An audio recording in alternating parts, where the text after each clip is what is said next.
آپ یہ بتائیں کہ ابھی آپ کہہ رہے تھے کہ آپ کوشش کر رہے ہیں کہ تنخواہ دار طبقہ جو ہے اس پہ زیادہ بوجھ نہ ڈالیں، صرف امیروں پہ آپ ٹیکس کا بوجھ ڈال رہے ہیں.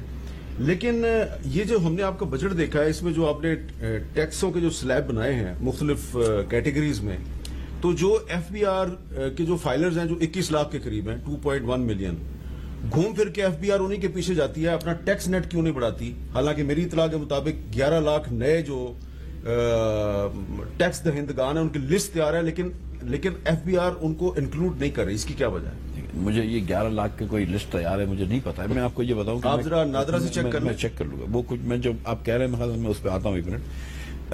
دیکھیں ہم اس سال ہم نے پورے پاکستان کی ریٹیل دکانوں پہ کم از کم 3,000 زیادہ سے زیادہ 10,000 روپے کا. یہی تو زیادتی ہے نا تنخواہ دار طبقے کے ساتھ. نہیں میں آ رہا ہوں، میں اس پہ آ رہا ہوں. ایک منٹ میں سب پہ آؤں گا. ہم نے ٹیکس لگایا دکانداروں کو، ہم ٹیکس میں نیٹ میں لے کے آ رہے ہیں 25 لاکھ دکانداروں کو ہم ٹیکس ریٹ میں لے کر آئیں گے. ٹھیک ہے، ان کے بجلی کے بل کے. اس کے علاوہ جیسے اگر گولڈ جولری کی دکان ہے، گاڑی کی ڈیلرشپ ہے، مہنگی گھڑیوں کی دکان ہے، جن سے زیادہ پیسے کماتے ہیں ان کے اوپر الگ ٹیکس ہوگا. تو ہم دکانداروں کو بھی ٹیکس میں لے کر آ رہے ہیں. انکم ٹیکس بھی لیں گے ان سے، ریسٹورینٹس کے اوپر بھی انکم ٹیکس بھی لیں گے اور سیلز ٹیکس بھی لیں گے. جو گڈز بیچتے ہیں دکاندار ان سے سیل دونوں کو نیٹ میں لے کے آ رہے ہیں. 25 لاکھ دکانداروں کو پہلی مرتبہ کوئی ٹیکس نیٹ میں لے کے آ رہا ہے، وہ اللہ کی مہربانی سے ہم لے کر آ رہے ہیں. جو سیلری کلاس کا اس وقت جو آئی ایم ایف سے میرا ایک پوائنٹ چل رہا ہے بحث کا، وہ یہ کہ جو ایگری کر کے آ گئے تھے یہ لوگ، اس کے تحت جیسے میں نے آپ سے گزارش کری کہ لاکھ روپے کے اوپر وہ 28% ٹیکس پہ لایا تھا. جب شاہد عباسی لاسٹ ٹائم وزیر اعظم تھے اور میں وزیر خزانہ تھا، ہم نے پہلے بجٹ میں یہ کیا تھا کہ ٹیکس کم کرے تھے سیلری کلاس کے. ہم پھر کوشش کی ہے اور ہم نے کم کر کے دکھایا آپ کو. پہلے لاکھ روپے تک ہم ٹیکس نہیں لے رہے، 2 لاکھ روپے تک صرف ہم 5,000 روپے ٹیکس لے رہے ہیں. تو ہم نے تو کم کیا ہے، لیکن ہاں 10-12 لاکھ روپے سے زیادہ آپ کما رہے ہیں تو پھر آپ کا. لیکن مسئلہ یہ ہے کہ جو ایف بی آر ہے، جی ایف بی آر کے اندر کرپشن اتنی زیادہ ہے کہ وہ چاہتے ہی نہیں ہے کہ ٹیکس نیٹ بڑا ہو، کیونکہ ٹیکس نیٹ اگر بڑا ہو جائے گا ان کو زیادہ کام کرنا پڑے گا. اور نہیں دیکھیں نا، میں آپ کو بتا رہا ہوں کہ جو لوگ ٹیکس فائل کرتے ہیں ان کو ٹیکس فائل کرنے کے نتیجے میں جو نوٹس آتے ہیں اور انلیگل نوٹس آتے ہیں ان کو پھر وکیل ہائر کرنا پڑتا ہے. پھر وہ وکیل جو ہے وہ ایف بی آر کے عملے کے ساتھ ملا ہوتا ہے، وہ اس کو جو آپ فیس دیتے ہیں وہ پھر اس میں سے کٹ دیتا ہے، ایف بی آر والوں کو بھی وہ دیتا ہے. اور ایف بی آر کمپیوٹر کے ذریعے نہیں نوٹس دیتی، وہ دیتی ہے نوٹس ایک بندے کو سال میں 3-3 4-4 نوٹس دیتی ہے صرف پیسے توڑنے کے لیے. صاحب دیکھیں دو باتیں بتا دوں. ایک تو یہ کہ اگر یہ بات ہے تو یہ ہے نا، اس کا ثبوت موجود ہے. تو پھر ایف بی آر تو چاہے گی کہ ٹیکس نیٹ بڑھ جائے. ہم نے نہیں وہ نہیں چاہتے. اچھا ہم نے یہ رول کر دیا سر، ہم نے یہ فیصلہ کیا ہے، ہم نے قانون میں لکھ دیا ہے کہ ایک شخص کا یا ایک کمپنی کا یا ایک ایسوسیشن آف پرسنز کا 4 سال میں ایک مرتبہ آڈٹ ہوگا. یہ نہیں ہو رہا نا. آپ کہہ دیا ایک نہیں سر، ابھی بھی میں آپ کو بتا رہا ہوں اس قانون میں بل پاس اس قانون میں دیا ہے. آپ ایک کام کیوں نہیں کرتے جی کہ ایف بی آر کو یہ رائٹ ہے کہ سب کے ایسٹس کو وہ کنگالتا پھرتا ہے.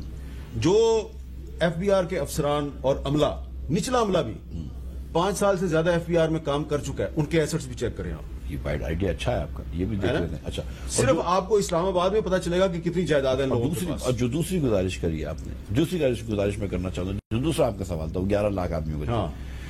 سر جب لاسٹ ٹائم میں وزیر خزانہ تھا تو ہم نے پھر نادرا سے بات کری تھی. عثمان صاحب ہوتے تھے نادرا میں، ایک آپ کو چیئرمین نادرا ہوتے تھے، تو ان سے ہماری بات ہوئی تھی. ایک اس وقت نا ایف بی آر اور نادرا کو آپس میں ڈیٹا شیئر کرنے کی اجازت نہیں تھی قانون کی وجہ سے، پھر ہم نے قانون میں اجازت بھی دے دی. تو یہ تھا کہ ایک ٹیکس پیئر کا ایک پروفائل ہوتا ہے. اگر ایک میں ٹیکس پیئر ہوں تو ٹپیکل ٹیکس پیئر کے پاس 2 گاڑیاں ہوتی ہیں. ایک گاڑی کو اچھی سی فینسی سی ہوتی ہے، اس کے پاس 1-2 بینک اکاؤنٹس ہوتے ہیں ایک سے زیادہ، اس کی فورن ٹریول ہوتی ہے، تو وہ ٹیکس پیئر ہوتا ہے. پھر ہم نے کہا کہ ایسے کیسے لوگ، کتنے لوگ ہیں جن کے پاس 2 گاڑیاں بھی ہوں گی، اچھی سوسائٹی میں بھی رہتے ہوں گے، باہر ٹریول بھی کرتے ہوں گے، لیکن ٹیکس دہندگان نہیں ہے.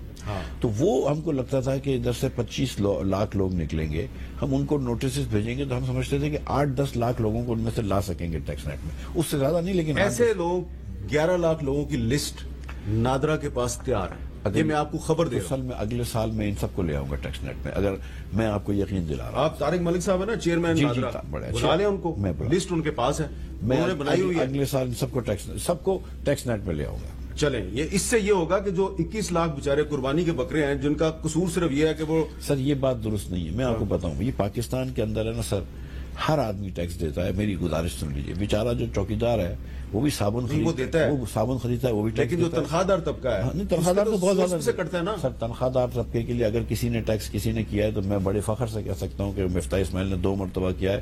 ایک مرتبہ شاہد عباسی کی رہنمائی میں اور اس بار شہباز شریف کی رہنمائی میں.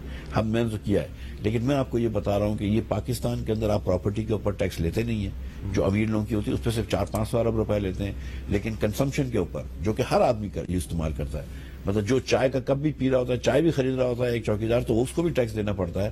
تو وہ تو ہم پورے آپ پاکستان کے اس بجٹ سے پتا چلا کہ پاکستان دنیا میں سب سے زیادہ چائے امپورٹ کرنے والا ملک ہے. اتنی چائے پیتے ہیں ہم.